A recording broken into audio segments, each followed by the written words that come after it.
All right, folks, I just harvested all of these carrots right here out of literally only 3 or 4 square feet in this raised bed right in front of me. And this hasn't always been the case for me.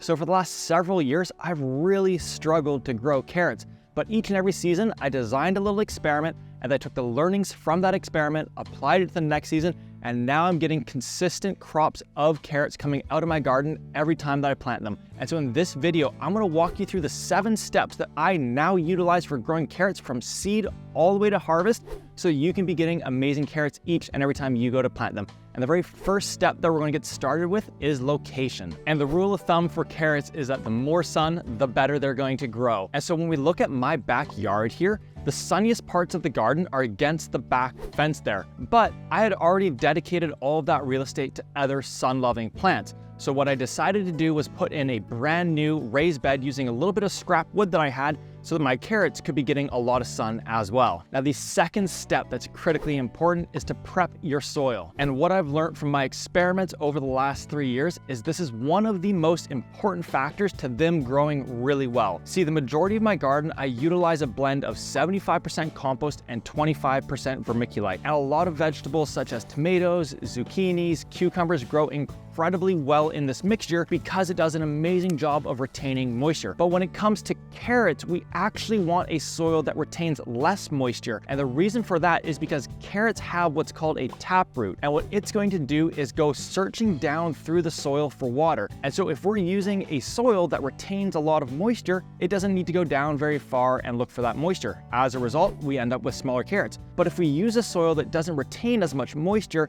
then that taproot needs to go down further to find the moisture. And as a result, we're going to end up with larger carrots in our harvest. So what's the blend that I now utilize in this bed to grow carrots like this? Well, this is a combination of 50% compost and 50% native soil. And there's 2 ways that you can go about creating this blend. The first option would just be when you're establishing a new bed to take 6 inches of compost and dump that down into the bed. And then with a rototiller, you want to work that compost down into these 6 inches of soil. And this is then going to create that 50-50 blend and give you 12 inches of a really good growing medium. But if you don't own a rototiller or have access to one, then what you can do is simply find somewhere in your yard to dig up that 50% of native soil, and then you can mix that in a wheelbarrow with the 50% compost in order to create your blend of 50% compost and 50% native soil. And for bonus points, if you want really straight carrots, what I would encourage you to do is to run all of that native soil and compost through a 1/2 inch sift as you're mixing it. Because what this is going to do is remove any of the larger pieces and chunks that are in the soil, and it's these larger pieces that the taproot would hit and then go in a new direction, resulting in a bit of a wonky and mangled carrot. And so once you've mixed up that soil, all that you need to do is dump it into the bed that you're prepping, which brings us to step number 3, which is when to plant our carrots. And folks, this is a super fascinating one because carrots are really hardy, and as a result, a lot of individuals plant their carrots very early on in the season. However, over the last few years when I've tried this, those have been most of my worst crops. And the reason why is because those carrots are now trying to grow in really cold days when they're also shorter, which means less hours of sun each and every day. So now what I do is I start my carrots 1 month after the last frost, which for me in zone 7B is around May 15th. And by doing this, the carrots are now growing in much warmer days and in days that get way more hours of sun than earlier on in the season. And as a result, I'm getting way bigger, way better carrots than when I was planting them much earlier on. So my recommendation to you on this front is to experiment with when you go about planting your carrots. Maybe start a crop 2 weeks before the last frost, and then start another crop 1 month later. Play around with it, observe how they do, see which one does better, and then apply those learnings into each of the subsequent seasons, just as I did. This experimental mindset is such a fun way to go about gardening because it removes all the pressure and it results in you always getting learnings that you can apply into the next season. All right, deep breath. That's been a lot of information that we've taken in so far, but if you've made it through those first 3 steps, these next 4 are really straightforward.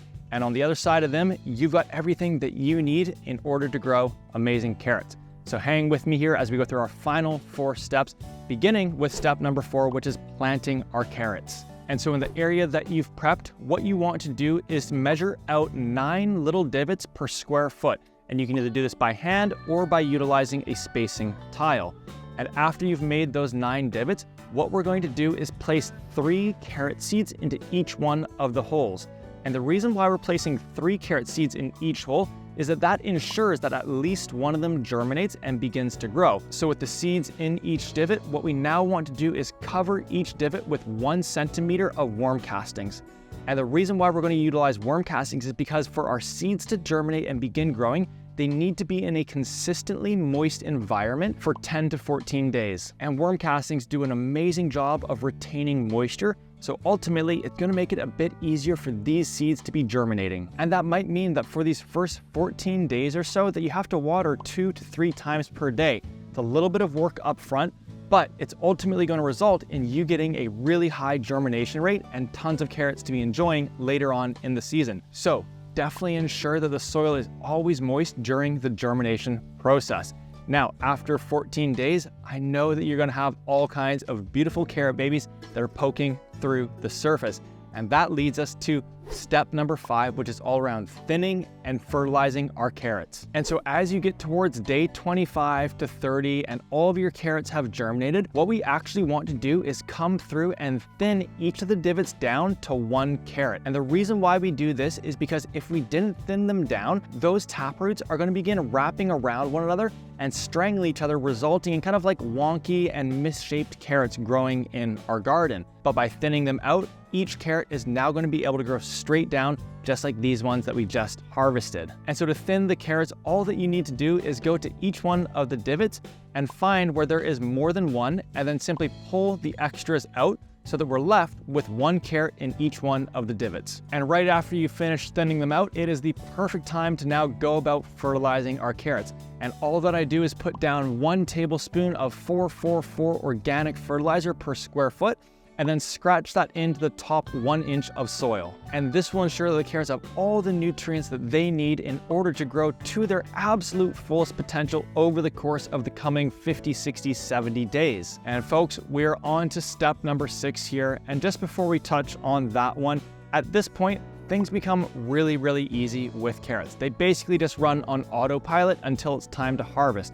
But there is one thing that we need to be doing, which is step 6, and that is watering. And so my encouragement to you on this front is to set up an automatic watering system so you don't need to worry about it at all. That's exactly what I utilize to water these carrots here. And the watering spike that I put in this bed, it simply turns on for 20 minutes every 2 days. And that's all that the carrots need in order to grow to their fullest potential. And if you're curious about how to set up a system like that, check out the full video that I have on setting up your own DIY automatic irrigation system. Now, if that isn't an option for you, then we of course want to go about hand watering. So what you're going to do is grab your hose and begin watering the carrots until the water begins to pool on the soil.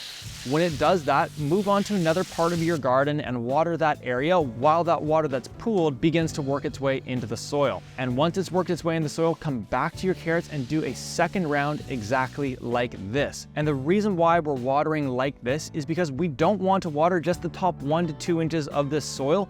We want it to be working its way down into this bed so that the taproot on each one of those carrots has to be digging down further and further in order to be finding that water. That's ultimately going to result in a larger carrot for you to be harvesting in just a few months.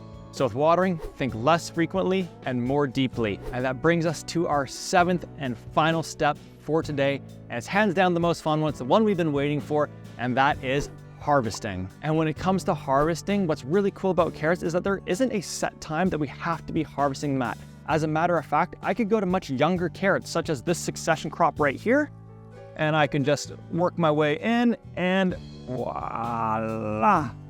Look at that, the top broke off, but that's a beautiful carrot right there that's still got probably 30, 40, 50 days of growth in it. On the other hand, I could wait until the carrots have hit full maturity and aren't going to be putting on any more growth. Generally speaking, carrots will grow for about 100 days, and then after those 100 days from the point of starting the seed, they're not going to put on any more growth. So My personal preference is that as I approach day 100, what I like to do is go up to one of the carrots and just remove a little bit of the soil right where the main stem enters into the soil. And if it's around an inch in diameter or so, I know that that carrot is ready to be harvested. All that I do is grab the stem and then begin to gently pull it up from the surface. And there you have it, folks. Those 7 steps are literally exactly what I did to grow this amazing crop of carrots.